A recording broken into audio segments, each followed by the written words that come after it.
This is Charlie Brun. I like to share the experience I had at Abhayagiri Monastery in Redwood Valley in California. Sometimes things happen the way I had never imagined, thinking the way I've been thinking, doing things the way I've been doing. None of this would ever happen. The trip to Abhayagiri Monastery was a new experience, the first time ever.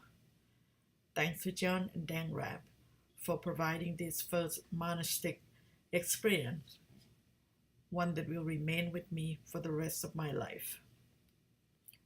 The trip began on Saturday, September 29, 2018, from Sarasota to San Francisco by plane and continued the following day by car for about 3 hours or so. Due to the flight delay, our visit was shortened by one night.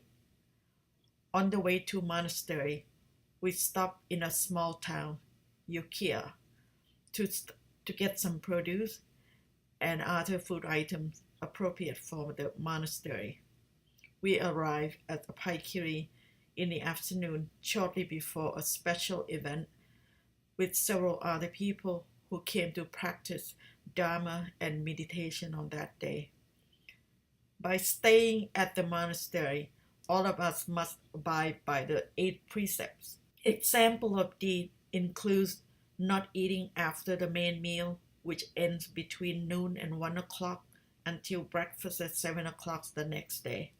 Guests at Abhayagiri shall participate in the daily routine, including the morning group meditation, which begins at 5 a.m., and in the evening group meditation, which begins at 7 or 7:30 p.m. The daily morning routine also includes a brief chore and a 3-hour work period.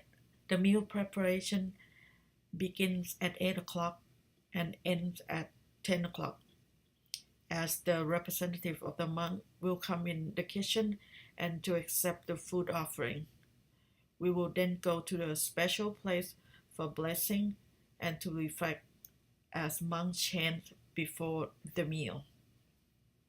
I use this food not for fun, not for pleasure, not for fattening, not for beautification, but only for the maintenance and nourishment of this body, for keeping it healthy, for helping with the spiritual life, thinking that I will allay hunger without overeating, so that I may continue to live blamelessly and at ease. At approximately 10:45, we eat the meals in silence. This is the main meal and the last meal of the day. However, at 5:30, we meet up for tea and pana, which is some small finger food including but not limited to dry fruit, chocolate, cheese, all cut up into small pieces. This is also a very good time to meet informally with the monastic. It is essential to familiarize ourselves with the monastic etiquette prior to arrival. Understanding the code of the monastic discipline will help building a good relationship between lay people and monks. Without this daily support, the Sangha could not continue. Monk and nun are prohibited from processing money and from storing food.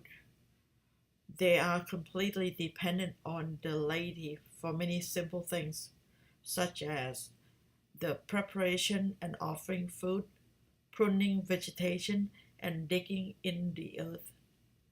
I am very happy to have had this experience. Thanks again for the opportunity.